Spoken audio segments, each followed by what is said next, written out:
নমস্কাৰ বন্ধুসকল, আজি আমি এটা বিশ্ববিখ্যাত ফৰ্মুলা বিষয়ে আলোচনা কৰিম, যিটো ফৰ্মুলা বিশ্বৰ অৰ্থনৈতিক বিপ্লৱত ডাঙৰ ভূমিকা অৱলম্বন কৰি আছে।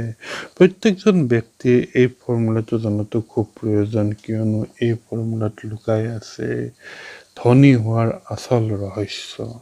বিশ্ববিখ্যাত লিখক আৰু অৰ্থনীতিবিদ ৰবাৰ্ট কিয়োছাকিয়ে এই সূত্ৰটো লিখিছিলে তেখেতৰ বিশ্ববিখ্যাত কিতাপ ৰিচ ডেড এণ্ড পুৰ ডেডত।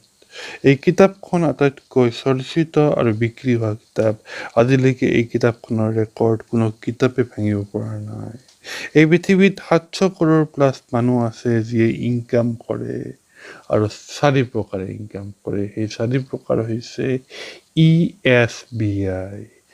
মানে হ'ল এমপ্লয়ী যিয়ে চেলাৰী পায়, মাষ্টাৰ এজন এমপ্লয়ী, পুলিচ এজন এমপ্লয়ী, এছ মানে চেল্ফ এমপ্লয়ড যিয়ে নিজৰ ভৰিৰ ওপৰত থিয় হৈ নিজে ইনকাম কৰে, আনৰ ডিপেণ্ডেবল নহয়।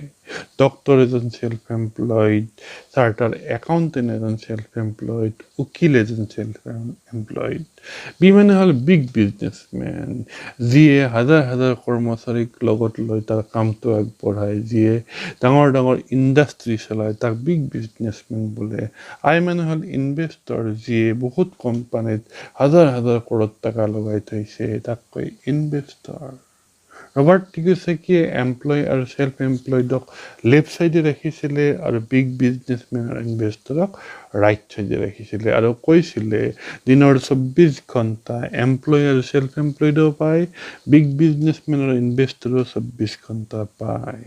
এতিয়া প্ৰশ্ন হ'ল, আমাৰ পৃথিৱীত এমপ্লয়ী আৰু চেল্ফ এমপ্লয়ড বেছি নাই, বিগ বিজনেছমেন আৰু ইনভেষ্টৰ বেছি?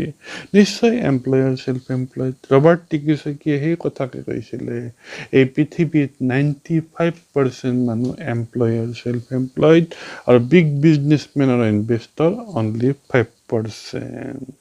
এতিয়া মই সম্পত্তি টকা পইচাৰ কথা কওঁ, আমাৰ কমন চেন্সে কি কয়? আমাৰ কমন চেন্সে এইটোৱে কয়, য'ত মানুহ বেছি ত'ত টকা সম্পত্তি বেছি, আৰু য'ত মানুহ কম তাতে টকা সম্পত্তি কম।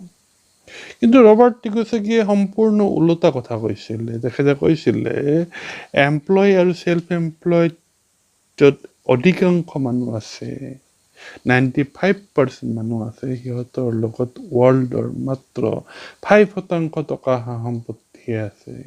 আৰু বিগ বিজনেছমেন আৰু ইনভেষ্টৰ য'ত 5% মানুহ আছে, সিহঁতৰ লগত পৃথিৱীৰ সমস্ত 95% টকা সম্পত্তি আছে। হাউ ইজ ইট পচিবল? কেনেকৈ পচিবল হ'ল? ৰবাৰ্ট কিয়োছাকিয়ে মাত্ৰ এটাই ৰিজন দিছিলে, সেই ৰিজনটো হ'ল এমপ্লয়ী আৰু চেল্ফ এমপ্লয়ডে ইণ্ডিভিজুৱেল ৱৰ্ক কৰে, আৰু বিগ বিজনেছমেন আৰু ইনভেষ্টৰে টিম ৱৰ্ক কৰে। এতিয়া কুৱেশ্যনটো হ'ল, ইণ্ডিভিজুৱেল ৱৰ্ক কাক কয়, টিম ৱৰ্ক কাক কয়? যিয়ে দুখন হাতেৰে অকলে অকলে কাম কৰে তাক ইণ্ডিভিজুৱেল ৱৰ্ক বোলে, আৰু যিয়ে হাজাৰ হাজাৰ মানুহ লগত লৈ তাৰ কামটো আগবঢ়ায় তাক কয় টিম ৱৰ্ক। উদাহৰণস্বৰূপে কোম্পানীৰ মালিক তাৰ তলত 10,000 মানুহে ৰিক্ৰুট কৰি পেলাই তাৰ কামটো আগবঢ়াইছে, তাক কয় টিম ৱৰ্ক। ৰবাৰ্ট কিয়োছাকিয়ে আৰু এটা কথা কৈছিলে, এমপ্লয়ী আৰু চেল্ফ এমপ্লয়ডে ইণ্ডিভিজুৱেল ৱৰ্ক কৰাৰ কাৰণে সিহঁতৰ ইনকামটো লিমিটেড ইনকাম হয়, আৰু বিগ বিজনেছমেন আৰু ইনভেষ্টৰে টিম ৱৰ্ক কৰাৰ কাৰণে ইহঁতৰ ইনকামটো আনলিমিটেড হয়। দ্য কুৱেশ্যন হ'ল, লিমিটেড ইনকাম কেনেকৈ হয় আৰু আনলিমিটেড ইনকাম কেনেকৈ হয়? চাওক, এমপ্লয়ী আৰু চেল্ফ এমপ্লয়ডে এদিনত কেইঘণ্টা পায়? 24 ঘণ্টা। 24 ঘণ্টাত কেইঘণ্টা কাম কৰে? নিশ্চয় 8-10 ঘণ্টা। 8-10 ঘণ্টা লিমিটেড টাইম নে আনলিমিটেড টাইম? নিশ্চয় লিমিটেড টাইম। কোনোবা ব্যক্তিয়ে লিমিটেড টাইমৰ কাৰণে কাম কৰিলে নিশ্চয় তাৰ ইনকামটো লিমিটেডে হ'ব। এতিয়া চাওক, বিগ বিজনেছমেন, কোম্পানীৰ মালিক, 10,000 মানুহে কাম কৰি আছে। 10,000 মানুহে 8 ঘণ্টাকৈ কাৰ কাৰণে কাম কৰি আছে? কোম্পানীৰ মালিকৰ কাৰণে কাম কৰিছে। 10,000 মানুহে 8 ঘণ্টাকৈ যদি কাম কৰে, টোটেল 80,000 ঘণ্টা হয়। এই 80,000 ঘণ্টাটো কোম্পানীৰ মালিকে 24 ঘণ্টাত কৰি আছে। 24 ঘণ্টাত 80,000 ঘণ্টা আনলিমিটেড টাইম হয়।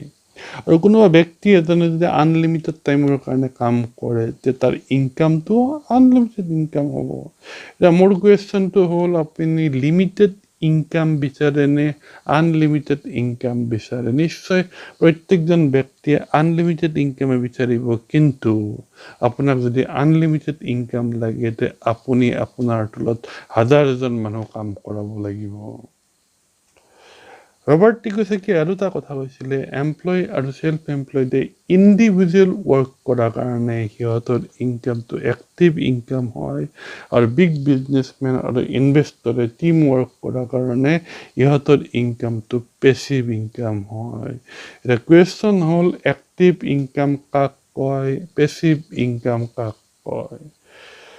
যিটো ইনকাম কৰিলেহে পায়, নকৰিলে নাপায়, তাক কয় এক্টিভ ইনকাম। যেনেকে মাষ্টৰ এজনে স্কুলত গ'লেহে ইনকাম আহিব, ডক্তৰে চেম্বাৰ খুলিলেহে ইনকাম পায়। পেচিভ ইনকাম, যিটো ইনকাম কৰিলেও পায়, নকৰিলেও পায়, মৃত্যুৰ পাছতো আহে, সেইটোক কয় পেচিভ ইনকাম। উদাহৰণস্বৰূপে কোম্পানী মালিকৰ তলত 10,000 মানুহে কাম কৰি আছে। সেই 10,000 মানুহে কোম্পানীৰ মালিকক ধনী কৰিবৰ কাৰণে কাম কৰা নাই, এই 10,000 মানুহে চেলাৰীৰ কাৰণে কাম কৰি আছে। যদি চেলাৰীৰ কাৰণে কাম কৰি আছে, কোম্পানীৰ মালিক থাকক নাথাকক সিহঁতে কাম কৰিয়ে থাকিব। ডেটছ মিন কোম্পানীৰ মালিক মৰি গ'লেও তাৰ ঠাইত ফেমিলিৰ কোনোবা আহিলেও সেই ইনকাম পাব পাৰে। এইটোকে কয় পেচিভ ইনকাম। এতিয়া আপোনাক কুৱেশ্যন কৰা যায়, আপুনি কি ইনকাম এক্সপেক্ট কৰে? এক্টিভ ইনকাম এক্সপেক্ট কৰে নে পেচিভ ইনকাম? নিশ্চয় প্ৰত্যেকজন ব্যক্তিয়ে পেচিভ ইনকাম বিচাৰিব, কিন্তু বন্ধুসকল, পেচিভ ইনকাম পাব লাগিলে আপুনি আপোনাৰ তলত হাজাৰজন মানুহ কাম কৰাব পাৰিব লাগিব। কিন্তু ডাঙৰ কথা, আমাৰ দৰে মিডিল ক্লাছ দুখীয়া শ্ৰেণীয়ে হাজাৰজন মানুহ কাম কৰাব পাৰিব নেকি? ইম্পচিবল কথা। আমি কি বুজিলোঁ? মিডিল ক্লাছ আৰু দুখীয়া শ্ৰেণীয়ে জীৱনত কেতিয়াও আনলিমিটেড আৰু পেচিভ ইনকাম আৰ্ণ কৰিবই নোৱাৰে। কিন্তু বন্ধুসকল, ভাল খবৰ এইটোৱে যে বৰ্তমান যুগটো হ'ল ইনফৰমেশ্যন টেকনলজিৰ যুগ।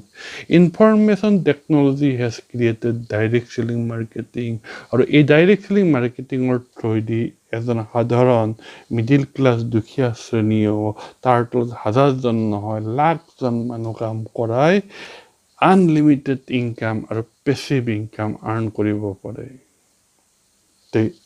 ফৰ্মুলাটো এইখিনিয়ে আছিলে। আশা কৰিছোঁ প্ৰত্যেকজন ব্যক্তিয়ে লাভান্বিত হ'ব। আজিৰ এইখিনিতে আমি ভিডিঅ'টো সমাপ্ত কৰিম। Thank you. জয় হিন্দ, জয় মাই লাইফষ্টাইল।